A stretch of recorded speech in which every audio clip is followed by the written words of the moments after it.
My Jealous Friend episode 4. I decided to tell my husband everything Benita was planning.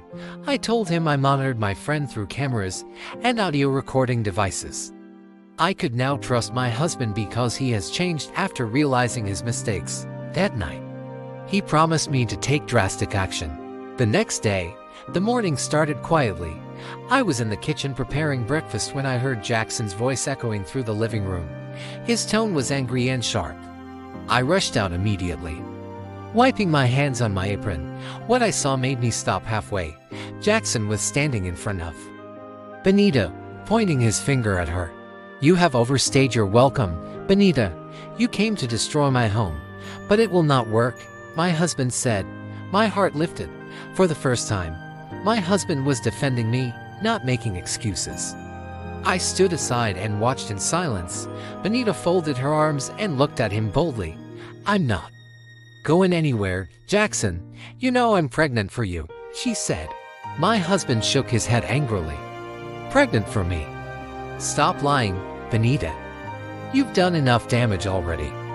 You brought confusion into my family, and I won't allow it anymore." I felt joy rush through me. I didn't even care if the neighbors heard. For once, truth was standing tall in my living room.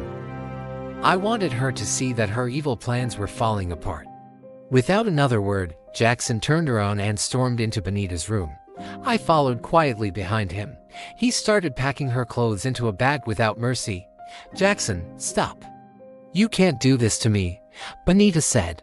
But he didn't listen. "You will leave this house today. Benita, you brought shame to my family. I can't let you stay here another night," my husband said. I stood at the door, watching, smiling inside my heart. Every folded dress, every shoe he threw out felt like freedom being restored to my home. Benita ran to the sitting room, crying and shouting, "You're humiliating me, Jackson. I'm pregnant for you," she said. Jackson followed her, holding the last bag. "Then let's go and confirm it at the hospital. If you're truly pregnant, I will take responsibility. But I won't believe anything from your mouth until I see a test result," he said. I couldn't help but smile. Finally, he was speaking like the man I married. "Fine, take me to any hospital you want. You will see the truth," Benita said. Jackson agreed. "Good. We're leaving right now," he said. I stood there, holding my baby in my arms, feeling both peace and excitement. This was the moment I have been waiting for. I have always suspected that her pregnancy was a lie, a trap to hold my husband down. She never showed any symptoms. No nausea, no weakness. Nothing. I just wanted the truth to come out once and for all. "I'll come with you," I said calmly. Jackson looked at me, surprised, then agreed. "Okay, let's all go together," he said. Benita gave me one angry look and turned away. A few minutes later, we all entered the car.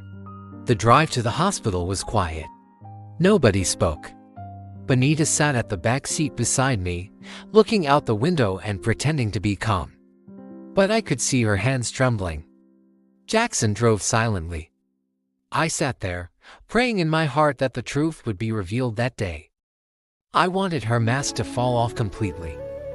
When we arrived at the hospital, Jackson parked and came out first. "Let's go," he said quietly. Benita followed, pretending to be brave. Inside the hospital, the air felt cold.